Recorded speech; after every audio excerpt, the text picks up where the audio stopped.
Hello everyone, very good morning. Welcome back to our classes.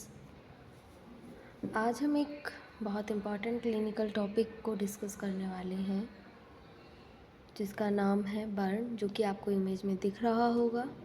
ठीक है, आज हम बर्न पढ़ने वाले हैं। बर्न क्या होता है? ठीक है, बर्न एक ऐसी कंडीशन है जो सिर्फ स्किन को डैमेज नहीं करती बल्कि सीवियर केसेस में मसल्स, ब्लड वेसल्स, नर्व्स और इंटरनल ऑर्गन्स तक को अफेक्ट करती है। ठीक है, बर्न क्या है? बर्न एक ऐसी कंडीशन है जो सिर्फ स्किन को ही नहीं डैमेज करती है बल्कि वो सीवियर केसेस में नर्व डैमेज, ब्लड वेसल्स और मसल्स, इंटरनल ऑर्गन तक को भी अफेक्ट कर सकती है। ठीक है, आपने डेली लाइफ में बर्न के केसेस देखे होंगे। ठीक है, अपने आसपास भी आपने देखा होगा। बर्न के केसेस कई देखे होंगे, जैसे गर्म पानी या फिर चाय से या फिर पानी से। ठीक है, पानी गर्म पानी गिर गया या फिर गर्म चाय गिर गई। ठीक है, फायर से बर्न होना, कुकिंग के टाइम इंजरी होना। ठीक है, इलेक्ट्रिक शॉक के बाद बर्न होना या केमिकल के कांटेक्ट में आने से स्किन डैमेज होना। ठीक है, ये सब आपने अपने आसपास या फिर खुद के साथ भी होते हुए देखा होगा। लेकिन एक इम्पॉर्टेंट बात समझनी है, हर बर्न सेम नहीं होता है ना। हर बर्न सेम नहीं होता, हर एक बर्न में डीप टिश्यूज़ तक डैमेज नहीं होते, है ना। तो कुछ बर्न सिर्फ स्किन के ऊपर लेयर तक लिमिटेड होते हैं। कुछ बर्न जो होते हैं वो स्किन के ऊपर लेयर तक ही लिमिटेड होते हैं और कुछ बर्न इतने डीप होते हैं कि पेशेंट की लाइफ भी थ्रेटन हो सकती है। ठीक है, कुछ बर्न होते हैं जो स्किन के ऊपर ही तक रह जाते हैं। ठीक है, और कुछ बर्न इतने डेंजरस होते हैं कि पेशेंट की लाइफ भी जा सकती है। ठीक है, थ्रेटन हो सकती है। इसीलिए बर्न को समझने के लिए हमें उसकी causes, type, depth, body surface area, management और कॉम्प्लिकेशन के बारे में पता होना चाहिए। ठीक है, तो आज की क्लास हम एग्जैक्टली यही पॉइंट पढ़ने वाले हैं। इसके causes, type, depth, body surface area, management और कॉम्प्लिकेशंस, प्रिवेंशंस वगैरह भी हम इसमें पढ़ेंगे। ठीक है, तो चलिए स्टार्ट करते हैं। ठीक है, डेफिनीशन में आपके दिया हुआ है, बर्न इज़ एन इंजरी और destruction of skin or other body tissue caused by exposure to heat, chemicals, electricity, radiation और friction। मतलब जब स्किन या बॉडी टिश्यू किसी डैमेजिंग एजेंट के कांटेक्ट में आकर डैमेज हो जाता है उसे बर्न कहते हैं। फॉर एग्ज़ाम्पल, अगर किसी के हाथ पर बॉइलिंग वाटर गिर गया। ठीक है, क्या हुआ? अगर किसी के हाथ पर बॉइलिंग वाटर गिर गया तो हीट के कारण टिश्यू डैमेज हुआ। क्या होगा? हीट के कारण टिश्यू डैमेज होगा। इसे कौन सा बर्न कहते हैं? ये थर्मल बर्न है। ठीक है, इसे थर्मल बर्न कहेंगे। नेक्स्ट है, अगर किसी केमिकल लेबोरेटरी में एसिड स्किन पर गिर गया और स्किन क्या हो गई? बर्न हो गई, तो उसे क्या कहेंगे? तो केमिकल बर्न हो सकता है। केमिकल गिरने से हुआ है ना, तो ये केमिकल बर्न में काउंट होगा।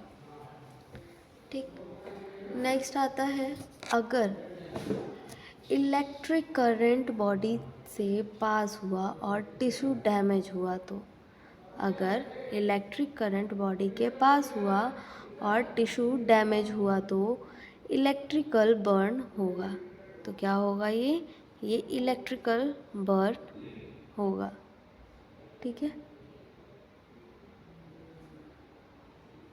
देखिए इसमें टिश्यू इंजरी, ठीक है, हो सकती है। अब आते हैं इसके कॉजेज़ पे, ठीक है। तो इसकी कॉजेज़ क्या क्या हैं, बर्न की कॉजेज़ क्या क्या है? थर्मल बर्न, केमिकल बर्न और electrical burn, radiation burn, friction burn, ठीक है। तो पहला देखेंगे thermal burn caused by fire, flame, hot object, scalding, liquid, steam, ठीक है। तो इसमें दिया हुआ है सबसे कॉमन टाइप है थर्मल बर्न, ठीक है। सबसे कॉमन टाइप है थर्मल बर्न। थर्मल बर्न का मतलब है हीट। ये बर्न फायर, फ्लेम और हीट, लिक्विड, हॉट ऑब्जेक्ट या स्टीम के कारण हो सकता है। जैसे मान लीजिए कि किचन में आप काम कर रहे हैं, ठीक है, और ऑयल गरम कर रहे हैं खाना बनाने के लिए, वो ऑयल गिर गया या प्रेशर कुकर की स्टीम से हैंड बर्न हो गया। ये कौन सा बर्न होता है? ये थर्मल बर्न हुआ, ठीक है। नेक्स्ट है आपका chemical burn. Chemical burn acid, alkalis और अदर कोरोसिव सब्सटेंस के कांटेक्ट में आने से होता है। फॉर एग्जांपल लेबोरेटरी में एसिड एक्सीडेंटली हैंड पर गिर जाना, ठीक है। केमिकल बर्न में एक इम्पॉर्टेंट बात है, केमिकल को स्किन से प्रॉपरली रिमूव करना ज़रूरी होता है। अगर मान लीजिए कि स्किन पर केमिकल गिर गया है तो केमिकल को स्किन से प्रॉपरली रिमूव करना ज़रूरी होता है, ठीक है। नेक्स्ट है electrical burn. Electrical burn current या लाइटिंग के कारण हो सकता है। इलेक्ट्रिकल बर्न में बाहर से इंजरी इलेक्ट्रिकल बर्न में क्या होता है, बाहर से जो इंजरी है वो छोटी दिखती है, लेकिन अंदर से मसल्स और डीपर टिश्यू में सिग्निफिकेंट डैमेज हो सकता है। लेकिन अंदर से अंदर से मसल और डीपर टिश्यू में सिग्निफिकेंट डैमेज हो सकता है। इसीलिए इलेक्ट्रिकल बर्न को कभी भी सिर्फ स्किन देखकर माइनर नहीं समझना चाहिए। नेक्स्ट है आपका रेडिएशन बर्न। रेडिएशन बर्न के प्रोलॉन्ग्ड एक्सपोजर से भी बर्न हो सकता है, ठीक है। रेडिएशन के प्रोलॉन्ग्ड एक्सपोजर से भी बर्न हो सकता है।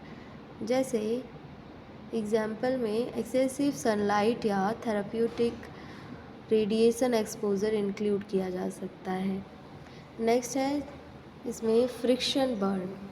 फ्रिक्शन बर्न में जब स्किन किसी रफ सरफेस के अगेंस्ट रिपीटेडली रब या स्क्रैप होती है तो फ्रिक्शन बर्न हो सकता है। जैसे रोड एक्सीडेंट में स्किन रोड के साथ रब होने से जो इंजरी होती है उससे कॉमनली रोड रैश कहा जाता है, ठीक है। तो कॉजेज़ तो यही है, ठीक है। फ़िलहाल यही आपके इतने कॉजेज़ हैं, ठीक है। हीट, केमिकल, इलेक्ट्रिसिटी, रेडियन और फ्रिक्शन बर्न, ठीक है। अब आते हैं इसकी टाइप्स पे, ठीक। Types of burn. तो पहला है ड्राई बर्न।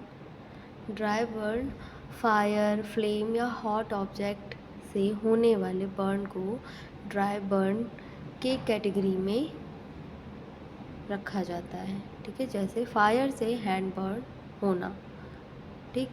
नेक्स्ट है मॉइस्ट बर्न। तो hot liquid, boiling water, steam या स्कैल्डिंग लिक्विड से होने वाले बर्न को मॉइस्ट बर्न कहा जाता है, ठीक है। जैसे गर्म चाय से या बॉइलिंग वाटर से जल जाना, ठीक है। नेक्स्ट है ये नेक्स्ट है आपका इन्हेलेशन बर्न। ये बहुत इम्पॉर्टेंट है, ठीक है। जब पेशेंट स्मोक और हॉट गैसेस या स्टीम इनहेल करता है, जब पेशेंट क्या करता है, स्मोक या फिर हॉट गैसेस या स्टीम इनहेल करता है और रेस्पिरेटरी ट्रैक्ट डैमेज होता है, तो इनहेलेशन इंजरी हो सकती है। फॉर एग्ज़ाम्पल, एक पेशेंट क्लोज रूम में एक पेशेंट क्लोज्ड रूम फायर में फंस गया, ठीक है। पूरा डोर क्लोज है और वहाँ पर फंस गया है, ठीक है। और उस रूम में आग लगी है, फायर हुई है, ठीक है। और उसने बहुत सारा स्मोक इनहेल कर लिया, ठीक है। उसने क्या किया, जो धुआं वहाँ से निकल रहा है, जो स्मोक वहाँ से निकल रहा है, उसने इनहेल कर लिया। ऐसे पेशेंट में सिर्फ स्किन बर्न नहीं, ईयरवे प्रॉब्लम भी हो सकती है। नेक्स्ट है आपका केमिकल बर्न। केमिकल बर्न में एसिड एल्कलाई या कोरोसिव केमिकल के कांटेक्ट से। नेक्स्ट है इलेक्ट्रिकल बर्न, तो इलेक्ट्रिक करंट या लाइटनिंग से। इसके बाद आपका रेडिएशन बर्न, रेडिएशन के एक्सपोजर से। सो जैसे बर्न को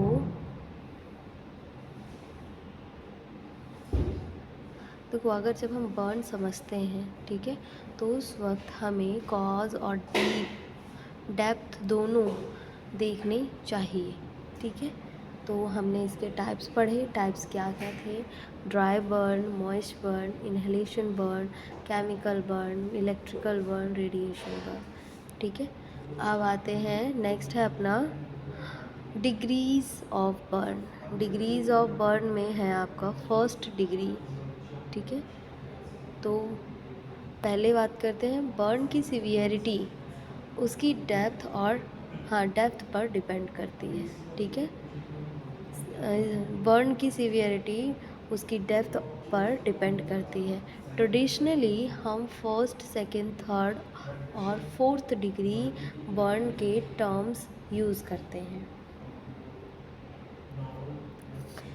ट्रेडिशनली हम क्या करते हैं, हम first, second, third, fourth degree burn के टर्म्स को यूज़ करते हैं। अब आते हैं first degree burn superficially. First degree burn में मेनली एपिडर्मिस यानी स्किन की आउटर मोस्ट लेयर अफेक्टेड होती है। क्या होती है, स्किन की आउटर मोस्ट लेयर अफेक्टेड होती है।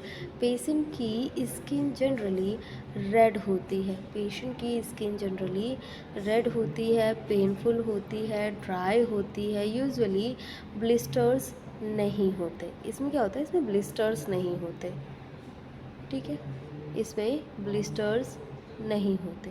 माइल्ड सनबर्न में, जैसे मैं आपको एग्जांपल दे दूँ, जैसे माइल्ड सनबर्न, ठीक है। सपोज़ कोई पर्सन बहुत देर तक डायरेक्ट सनलाइट में रहा और उसकी स्किन रेड और पेनफुल हो गई, ये सुपरफिशियल टाइप का बर्न हो सकता है। First degree burn generally few days में हील हो जाता है और यूजुअली स्कार नहीं छोड़ता, ठीक है। फर्स्ट डिग्री बर्न क्या होता है, ये फ्यू डेज़ में ठीक हो जाता है और इसमें कोई भी स्कार नहीं होते हैं। नेक्स्ट आता है आपका second degree burn. Second degree burn में क्या है, इसमें एपिडर्मिस एक साथ डर्मिस का भी कुछ पोर्शन अफेक्टेड होता है। देखो, इसमें एपिडर्मिस के साथ डर्मिस का कुछ पोर्शन भी अफेक्टेड होता है। इस बर्न की इम्पॉर्टेंट फीचर हैं ब्लिस्टर, ठीक है। इस बर्न की फीचर्स हैं ब्लिस्टर। पेशेंट को usually severe pain, redness, moist appearance और ब्लिस्टर फॉर्मेशन हो सकता है। जैसे अगर किसी के हैंड पर बॉइलिंग वाटर गिर गया और कुछ टाइम बाद ब्लिस्टर डेवलप हो गए, तो ये पार्शियल थिकनेस बर्न का एग्जाम्पल हो सकता है। किसका, पार्शियल थिकनेस बर्न का एग्जाम्पल हो सकता है। Second degree burn superficial partial thickness या डीपर पार्शियल थिकनेस हो सकता है। नेक्स्ट है हीलिंग डेप्थ और हीलिंग डेप्थ पर डिपेंडिंग करती है। ठीक है, डीप बर्न में स्कारिंग का रिस्क ज़्यादा होता है। अगर डीप बर्न हुआ है तो स्कारिंग का रिस्क ज़्यादा होता है। ठीक, डीप बर्न हुआ तो स्कारिंग का ज़्यादा है और सुपरफिशियल तो स्कारिंग नहीं रहती इसमें। ठीक है, अब आते हैं थर्ड डिग्री, ये फुल थिकनेस वाला होता है। ठीक है, थर्ड डिग्री में क्या है, इसमें एपिडर्मिस और डर्मिस दोनों कम्प्लीटली डिस्ट्रॉय हो सकते हैं। इसमें क्या होता है, इसमें एपिडर्मिस और डर्मिस दोनों कम्प्लीटली डिस्ट्रॉय होते हैं। बर्न डीपर टिश्यू तक एक्सटेंड कर सकता है। स्किन बर्न क्या कर सकता है, बर्न डीपर टिश्यू तक एक्सटेंड कर सकता है। जैसे skin white, brown, black appearance दे सकती है। स्किन कैसे अपीयरेंस दे सकती है, वाइट, ब्राउन, ब्लैक अपीयरेंस दे सकती है। एक इंटरेस्टिंग पॉइंट है इसमें, कभी कभी deep full thickness burn center में रिलेटिवली लेस पेनफुल हो सकता है बिकॉज नर्व एंडिंग भी डिस्ट्रॉय हो सकती है। अब देखिए, जो हमारी स्किन है इसमें नर्व एंडिंग्स हैं। ठीक है, जैसे हमें जब भी कोई चोट लगती है स्किन पर, ठीक है, तो वो क्या करती हैं, तुरंत ब्रेन को सिग्नल देती हैं, ठीक है, कि इस जगह पर चोट लगी। अब क्या होगा कि जब बर्न होगा, डीप बर्न हुआ है, इसमें नर्व भी इंक्लूड है। ठीक है, एपिडर्मिस, डर्मिस, ये दोनों लेयर तो हैं ही, साथ में नर्व एंडिंग्स भी इन्वॉल्व हो गई। ठीक है, वो भी बर्न हो गई। तो वहाँ पे ना तो आपको पेन होगा, ना आपको कोई सेंसेशन फील होगी। ठीक है, इसका मतलब ये बिल्कुल नहीं है कि बर्न माइनर है। ठीक है, इसका मतलब ये बिल्कुल भी नहीं होता है कि जो वहाँ पर बर्न हुआ है वो माइनर है। ठीक है, वो माइनर बर्न नहीं होता। एक्चुअली डीप बर्न बहुत सीरियस हो सकता है। ठीक है, डीप बर्न बहुत सीरियस हो सकता है। ऐसे बर्न में सर्जिकल ट्रीटमेंट और स्किन ग्राफ्टिंग की रिक्वायरमेंट हो सकती है। थर्ड डिग्री बर्न में क्या होता है, सर्जिकल ट्रीटमेंट और ग्राफ्टिंग की रिक्वायरमेंट हो सकती है। नेक्स्ट है फोर्थ डिग्री बर्न। लास्ट आता है आपका fourth degree burn. Fourth degree burn में फुल थिकनेस स्किन इंजरी से भी डीपर होता है। इसमें इंजरी स्किन के थ्रू सबक्यूटेनियस टिश्यू से मसल से टेंडन से बोन तक एक्सटेंड कर सकती है। ऐसे बर्न एक्सट्रीमली सीवियर होते हैं और लाइफ थ्रेटनिंग कॉम्प्लिकेशन हो सकती है। देखो, ये डीपर है। ठीक है, डीपर सबक्यूटेनियस टिश्यू से मसल से टेंडन से बोन तक जाता है, तो यानी कि बहुत एक्सट्रीमली सीवियर बर्न है। ठीक है, और ऐसे में ये लाइफ थ्रेटनिंग कॉम्प्लिकेशन भी होती है।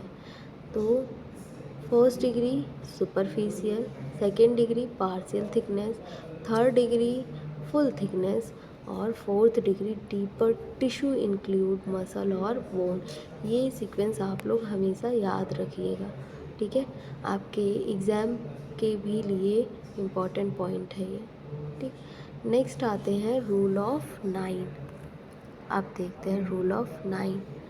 Rule of 9, it is a method to estimate the total body surface area TBSA affected by burn. Total surface area, total burn surface area ना, नहीं, total body surface area। ठीक है, इसमें क्या होता है, रूल ऑफ 9 का यूज़ एडल्ट पेशेंट में अप्रॉक्सीमेटली TBSA कैलकुलेट करने के लिए किया जाता है। एडल्ट्स में क्या कैलकुलेट करने के लिए किया जाता है, total body surface area calculate करने के लिए किया जाता है।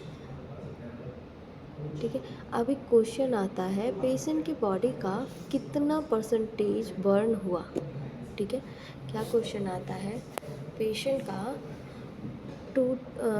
बॉडी का कितना परसेंटेज बर्न हुआ। इसका आंसर मैनेजमेंट डिसाइड करने में बहुत इम्पॉर्टेंट होता है। ठीक है, जब हमें पता चल जाएगा कि TBSA कितना हुआ है तो हम उसका मैनेजमेंट अच्छे से डिसाइड कर पाएंगे। ठीक है, और ये बहुत इम्पॉर्टेंट होता है स्पेशली सिग्निफिकेंट बर्न में।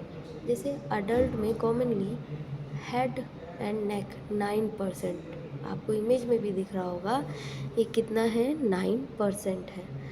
ठीक है, हेड और नेक मिलाकर अप्रॉक्सीमेटली 9। ठीक है, दोनों को आगे और पीछे मतलब एंटीरियर और पोस्टीरियर मिला के 9%। ईच अपर लिम्ब ये भी 9% है। ईच अपर लिम्ब ये भी 9% है। ठीक है, राइट अपर लिम्ब अप्रॉक्सीमेटली 9%। ठीक है, लेफ्ट अपर लिम्ब अप्रॉक्सीमेटली 9%। दोनों अपर लिम्ब मिलाकर 18% होते हैं। इंटीरियर ट्रंक 18% होता है। इंटीरियर ट्रंक कितना होता है, 18%। और posterior trunk 18%। Back side approximately 18% ही होता है। अब each lower limb 18%, right leg approximately 18%, left leg approximately 18%, total मिला के 36% हुआ। 1 पेरिनियम। ठीक है, कितना होता है, 1 perineum. Genital perineal area approximately 1%। अब टोटल कैलकुलेट करें, जो देखो 9 + 9 + 18 प्लस टोटल कितना हुआ, 91%। यहाँ एक इम्पॉर्टेंट करेक्शन समझना ज़रूरी है। रूल ऑफ 9 की स्टैंडर्ड एडल्ट डिस्ट्रीब्यूशन में anterior trunk 18%, posterior 18%, both upper limbs 18%, both lower limbs 36%, head and neck 9% और पेरिनियम 1% होता है। ठीक है, इसीलिए ये कितना हो गया, 100%। इसीलिए रूल ऑफ 9 को इस स्टैंडर्ड डिस्ट्रीब्यूशन के अकॉर्डिंग याद रखना ज़रूरी है। जैसे कि एग्जांपल, सपोज़ एक एडल्ट पेशेंट का कंप्लीट राइट आर्म बर्न हुआ है। ठीक है, मानिए कि एक एडल्ट पेशेंट का कंप्लीट राइट आर्म बर्न हुआ है। ठीक है, राइट अपर आर्म कितना है हमारा, 9%। ठीक है, 9% है। अगर राइट आर्म का हाफ पोर्शन बर्न है, अप्रॉक्सीमेटली 4.5% कंसिडर किया जाएगा। ठीक है, अप्रॉक्सीमेटली कितना परसेंट कंसिडर किया जाएगा, 4.5% कंसिडर किया जा सकता है। अनदर एग्जाम्पल, एक और एग्जांपल, अगर इंटीरियर ट्रंक कम्प्लीटली बर्न है तो अप्रॉक्सीमेटली कितना होगा TBSA, 18% TBSA है। ठीक है, तो रूल ऑफ 9 एडल्ट में यूज़फुल है, बट चिल्ड्रन में बॉडी प्रोपोर्शन डिफरेंट होती है। ठीक है, देखो ये एडल्ट्स में तो यूज़फुल होता है, लेकिन चिल्ड्रंस में क्या होता है, बॉडी प्रोपोर्शन डिफरेंट होते हैं। चिल्ड्रन में हेड रिलेटिवली लार्जर होता है। चिल्ड्रन में हेड क्या होता है, उनका लार्जर होता है, और लेग्स प्रोपोर्शनली स्मॉलर होते हैं। इसीलिए पीडियाट्रिक पेशेंट के लिए लुंड और ब्राउडर चार्ट ज़्यादा एक्यूरेट होता है। ठीक है, ब्राउडर चार्ट ज़्यादा एक्यूरेट होता है। ठीक है, आप लोग ये जो मैंने अभी एक चार्ट बताया है ये याद रखिएगा, ये रूल ऑफ 9 भी याद रखिएगा, क्योंकि ये आपके क्वेश्चन में एग्ज़ाम पेपर में आ सकता है। अब आते हैं बर्न मैनेजमेंट में। ठीक है, तो बर्न मैनेजमेंट क्या है, बर्न मैनेजमेंट को हम डिफरेंट स्टेप में समझ सकते हैं। जैसे इमीडिएट मैनेजमेंट, फर्स्ट एड। ठीक है, तो सेफ्टी, रेस्क्यूअर को खुद को डेंजर से प्रोटेक्ट करना है। अगर फायर है तो, एक मिनट, हाँ, तो हम पढ़ रहे हैं सेफ्टी, रेस्क्यूअर को खुद को डेंजर से प्रोटेक्ट करना है। अगर फायर है तो पेशेंट को सेफ एरिया में मूव करें और बर्निंग प्रोसेस को स्टॉप करें। ठीक है, नेक्स्ट है कूलिंग। कूलिंग थर्मल बर्न में अफेक्टेड एरिया को कूल रनिंग वाटर के अंडर अप्रॉक्सीमेटली 20 मिनट तक कूल किया जा सकता है, आइडियली इंजरी के अर्ली पीरियड में। ठीक है, अर्ली जब इंजरी हुई है तुरंत ही रनिंग वाटर में उसे अप्रॉक्सीमेटली 20 मिनट तक उसे वॉश करना चाहिए कूल वाटर से। लेकिन important warning, ice directly burn पर नहीं लगाना चाहिए, आइस डायरेक्टली बर्न पर अप्लाई नहीं करना चाहिए। इससे क्या होगा, टिश्यू डैमेज को वर्सन कर सकता है, ये टिश्यू डैमेज को वर्सन कर सकता है। ठीक है, नेक्स्ट है रिमूव कंस्ट्रिक्टिंग आइटम्स, मतलब अगर पॉसिबल हो तो रिंग, वॉचेस, ब्रेसलेट या और टाइट क्लोथिंग को केयरफुली रिमूव करें, स्पेशली स्वेलिंग डेवलप होने से पहले, स्पेशली कब, स्वेलिंग होने से पहले। लेकिन अगर क्लोथिंग स्किन से चिपकी हुई है तो उसे फोर्सफुली पुल नहीं करना चाहिए। नेक्स्ट है cover the wound, cover the wound burn को क्लीन नॉन एडरेंट स्टेराइल ड्रेसिंग या क्लीन कवरिंग से कवर किया जा सकता है। ठीक है, बटर, टूथपेस्ट, ऑयल या house hold remedies directly burn wound पर लगाना अवॉइड करें। ठीक है, नॉर्मली लोग क्या करते हैं, जब बर्न होता है या तो कॉलगेट लगा देते हैं, ठीक है, या तो फिर नारियल का तेल लगा देते हैं, तो इन सब से बचें। घी लगा देते हैं, बटर लगा देते हैं, तो नहीं डायरेक्टली अप्लाई नहीं करना चाहिए। नेक्स्ट आता है एयरवे ब्रीदिंग सर्कुलेशन। ठीक है, सीवियर बर्न में पेशेंट ABC बहुत इम्पॉर्टेंट होता है। एयरवे ओपन है या नहीं, क्या पेशेंट ने स्मोक या हॉट गैस इनहेल की है, ब्रीदिंग में पेशेंट ब्रीदिंग प्रॉपरली ब्रीथ कर रहा है या नहीं, circulation pulse, blood pressure, circulation assess करना ज़रूरी है। स्पेशली एक्सटेंसिव बर्न में फ्लूइड लॉस के कारण शॉक डेवलप हो सकता है। ठीक है, अब आते हैं फ्लूइड रेसिस्टेशन पे। ठीक है, फ्लूइड रेसिस्टेशन पे क्या होता है, तो फ्लूइड रेसिस्टेशन में लार्ज बर्न में बॉडी से फ्लूइड और प्लाज्मा लॉस हो सकता है, इसीलिए सिग्निफिकेंट बर्न में IV फ्लूइड रेसिस्टेशन की ज़रूरत पड़ सकती है। कॉमनली पार्कलैंड फार्मूला यूज़ किया जाता है, 4 ml इंटू बॉडी वेट इन दी kg इंटू जितना % TBS से बर्न हुआ है। ठीक है, ये कैलकुलेट बॉडी फ्लूइड, हाँ, ये calculate fluid generally first 24 hour के लिए होता है। ये कैलकुलेशन किसके लिए होता है, ये calculated fluid generally first 24 hour के लिए होता है। ठीक है, नेक्स्ट है आपका, इसका अप्रॉक्सीमेटली हाफ फर्स्ट 8 आवर में और रिमेनिंग हाफ नेक्स्ट 16 आवर में दिया जाता है, जनरली बर्न के टाइम से कैलकुलेट करके। ठीक है, लेकिन ध्यान रहे ये फार्मूला मेडिकल सुपरविज़न में यूज़ होता है और एक्चुअल फ्लूइड रिक्वायरमेंट पेशेंट की क्लिनिकल कंडीशन और यूरिन आउटपुट जैसे पैरामीटर के अकॉर्डिंग एडजस्ट की जाती है। सो स्टूडेंट्स, फार्मूला रटने के साथ इसका क्लिनिकल मीनिंग भी समझना ज़रूरी होता है।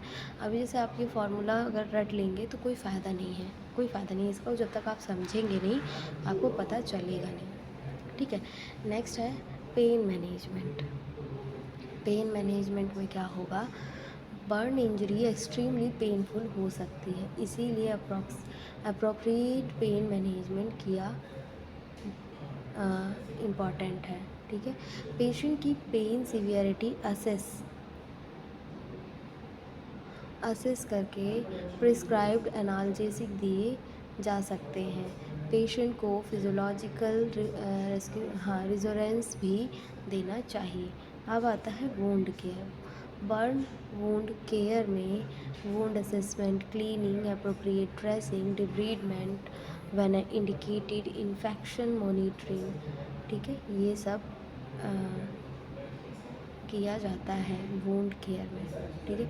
नेक्स्ट है ब्लिस्टर को बाइंडली ब्रस्ट नहीं करना चाहिए। मैनेजमेंट बर्न की डेप्थ, लोकेशन और क्लिनिकल कंडीशन पर डिपेंड करता है। नेक्स्ट है इन्फेक्शन प्रिवेंशन। इन्फेक्शन प्रिवेंशन में क्या है, बर्न वुंड में स्किन का प्रोटेक्टिव बैरियर डैमेज हो जाता है, ठीक है, क्या होता है, डैमेज हो जाता है।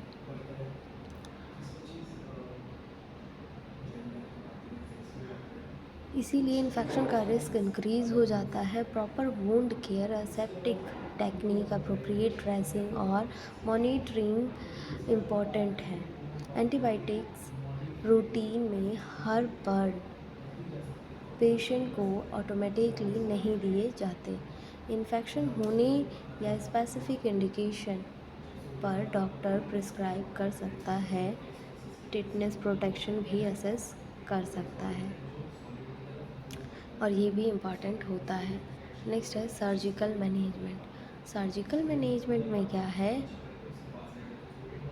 सर्जिकल मैनेजमेंट में सीवियर बर्न में सर्जरी की रिक्वायरमेंट हो सकती है, जैसे स्किन ग्राफ्टिंग, ठीक है, skin grafting, deep full thickness,